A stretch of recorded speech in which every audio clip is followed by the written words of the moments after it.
This is Kenichi Sumabuko. Tomorrow he will die. His mission? To crash his plane into an American warship. But why would he decide to end his own life? What forces pushed him and thousands of others to this point? Today on Holy Moly History, we uncover the brutal truth behind Japan's kamikaze pilots.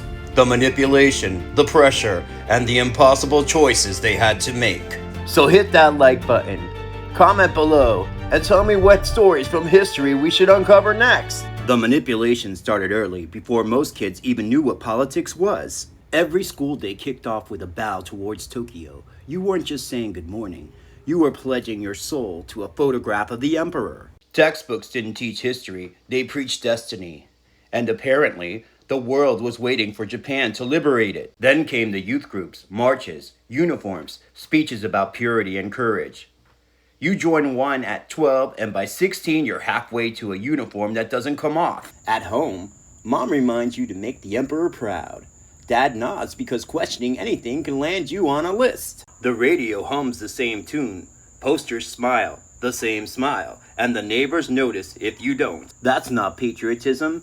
That's full-time programming. When everyone around you calls obedience love, you stop realizing you've been drafted since kindergarten. They even had these strange cards. Not baseball cards, not Pokemon cards, no. These were something else entirely. Each one told a story. Brave pilots, noble deaths, glorious sacrifices. And kids would collect them all. They would trade them and memorize their faces. And just like that, loyalty became a hobby. Patriotism was printed on glossy paper. And now the boy, beneath the cherry tree, the one trading the cards and dreaming of the sky, he sits alone at his desk, pen in hand, writing the letters his parents will never want to read. Dear mother, by the time you read this, I'll already be flying. You always told me to chase the sky. I think I finally understand what you meant.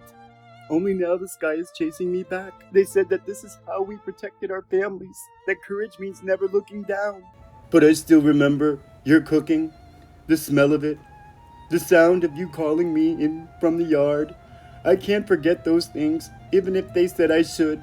I see my reflection in the ink, and I think of Father. He chased the sky too, and never came back. Tell him, if you ever meet him again, that I tried to be brave. And I love you both. I will see you again, where the souls of the brave rest beneath the sakura tree. April 1945, the Battle of Okinawa. 72 days of hell on earth. By then, Japan was running out of everything. Fuel, bullets, ships, and men.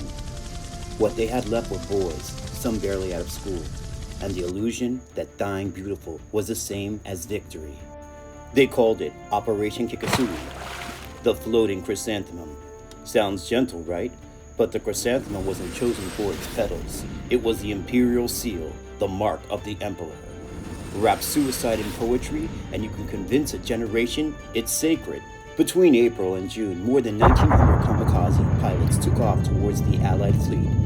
Each one told their sacrifice would turn the tide. They came in waves.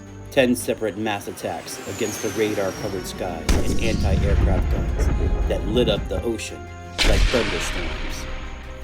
Some hit their mark, most didn't, but every pilot knew the math.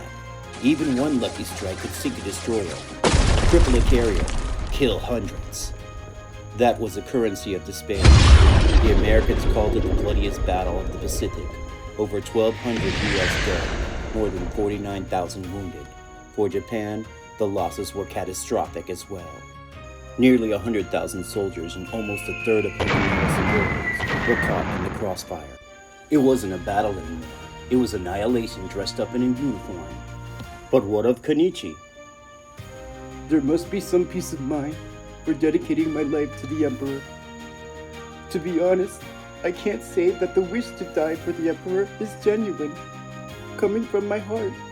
However, it's decided for me that I die for the Emperor. Kenichi wasn't some warrior poet. He was 19, a kid who liked the smell of his mother's rice and maybe drew airplanes in the margins of his notebook. But history rarely cares about kids. It just feeds them slogans until they sound like prayers. They called it honor. He called it Tuesday. Kenichi wasn't chosen because he was brave. He was chosen because he was available. By 1945, that was the same thing. They gave him a flight manual, a headband, and a half a tank of gas. Congratulations, you're divine windmare. Historians say the emperor never spoke directly to the Kamikaze pilots. He never stood before them, never gave them a speech or a blessing. But his words still filled their barracks. Not his voice, but his Rescript, a moral code written decades earlier by his grandfather, Emperor Meiji. Every soldier had to memorize it. Duty is heavier than a mountain. Death is lighter than a feather. By the 1940s, those lines were treated like scripture. They were recited before takeoff, whispered inside cockpits, and echoed through the training halls like a prayer no one dared question. His plane had no armor, no parachute, no chance. Just 250-kilogram bomb bolted underneath, and a prayer. It would ignite on impact. The engine was patched together from 3 other wrecks. The wings rattled when he blinked, but orders were orders. Crash into the bridge of the American destroyer. Simple, effective, and disposable. Before takeoff, the mechanics painted a cherry blossom on his nose cone. Symbol of purity, sacrifice, all that poetic nonsense. Now that's a beautiful way to disguise a death trap. Kenichi tucked a photo of his mother behind the altimeter. She was smiling, the kind of smile you make when you're pretending not to worry. He whispered something to it, not bonsai, just, "I'll be quick." Anti-aircraft fire painted the sky like some divine light show gone wrong. Kenichi flew straight into it. Steady hands, quiet heart.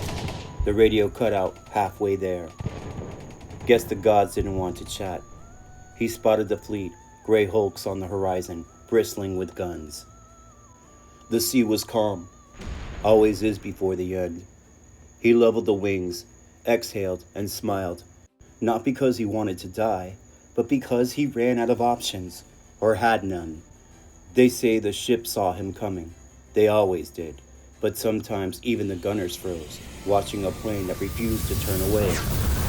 Then, a flash, a bloom of light, a silence that felt almost respectful, almost. Kenichi Sumabuko, 19, too young to drink, old enough to be worshipped by propaganda. Kenichi didn't die for victory, he died for expectation, the kind written by men who never had to fly into gunfire. We remember the generals, the quotes, the speeches, but it's always the kids who pay the bill. I am Professor Ken, and this is Holy Moly History.